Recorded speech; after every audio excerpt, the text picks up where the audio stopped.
یہ ایسا وظیفہ ہے، ایک حدیث پاک میں آتا ہے کہ یہ 99 بیماریوں کا علاج ہے، اس میں سب سے کم درجے کی بیماری ہم اور غم ہے، یہ دکھوں کا مداوع ہے۔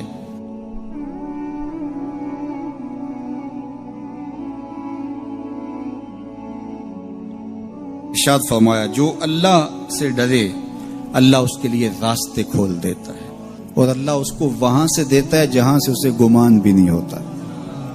وَمَن يَتَوَكَّلْ عَلَى اللَّهِ فَهُوَ حَسْبُهُ، اور جو اللہ پر بھروسہ کرے اللہ اس کے لیے کافی ہو جاتا ہے، اس کی ضروریات کا وہ خود کفیل ہوتا ہے، اور اس کے کام اس کے ذمہ کرم پہ ہوتے ہیں، وہ ہو کے دیکھے اس کا۔ تو جو اللہ سے ڈرے اللہ اس کے لیے راستے بناتا ہے۔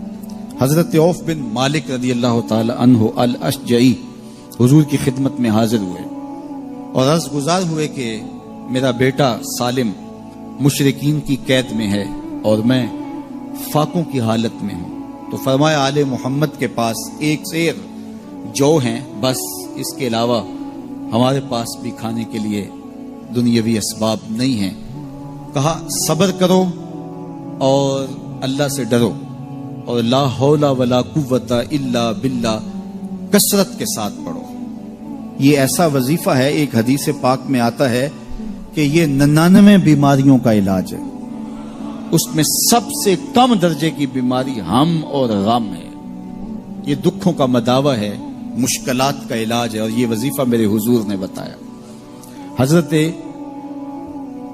ابو ذر غفاری رضی اللہ تعالیٰ عنہ کو حضور نے 5 چیزیں بتائی تھی، ان میں سے 5ویں چیز یہ تھی کہ ابو ذر کثرت کے ساتھ لا حول ولا قوت الا باللہ پڑھا کرو۔ فرمایا عرش الہی کے نیچے ایک خاص خزانہ ہے، یہ وظیفہ وہاں سے آیا ہے، یہ زندگی میں معمول بنا لو، جب پھنس جاؤ مشکلات میں آ جاؤ تو لا حول ولا قوت الا باللہ پڑھو، اللہ راستے کھولے گا۔ تو حضور نے 3 چیزیں فرمائی، اللہ سے ڈرو، صبر کرو، اور کثرت کے ساتھ لا حول ولا قوت الا باللہ پڑھو۔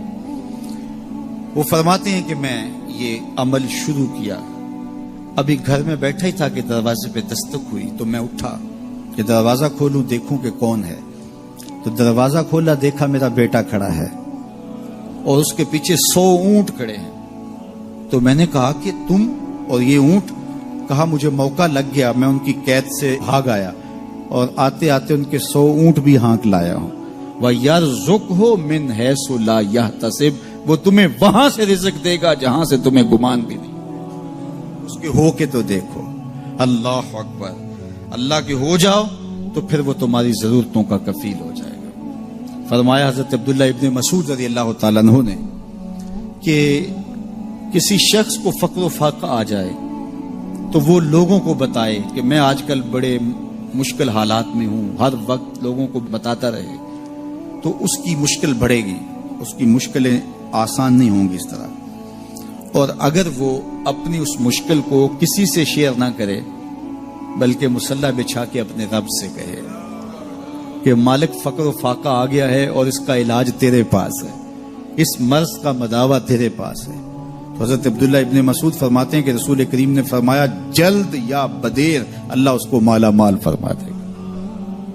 یہ بھی کبھی کر کے دیکھو، مشکل آ جائے، فاقہ آ جائے، مصیبت آ جائے، کسی سے نہ کہو، صرف اپنے رب سے کہو، پھر دیکھنا اس کی کرم نوازیوں کا می کیسے برستا ہے۔ فرمایا اللہ پر بھروسہ کرنے کا جو حق ہے اگر وہ تم ادا کر دو، وہ تمہیں ایسے رزق عطا کرے جیسے پرندوں کو عطا کرتے۔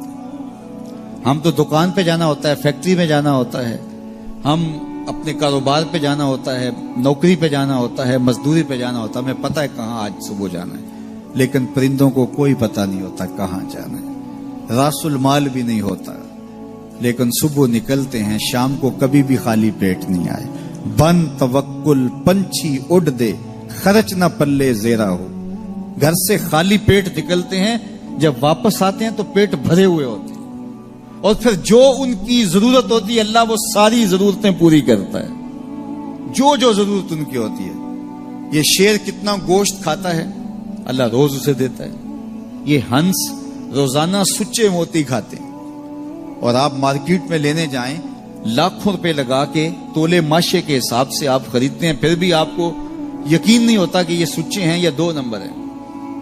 اور ہنس دنیا پہ کروڑوں جانور پائے جاتے ہیں، روز کھاتے ہیں، صبح بھی، شام بھی، دوپہر بھی، پیٹ بھر کے کھاتے ہیں، اللہ روز انہیں عطا کر.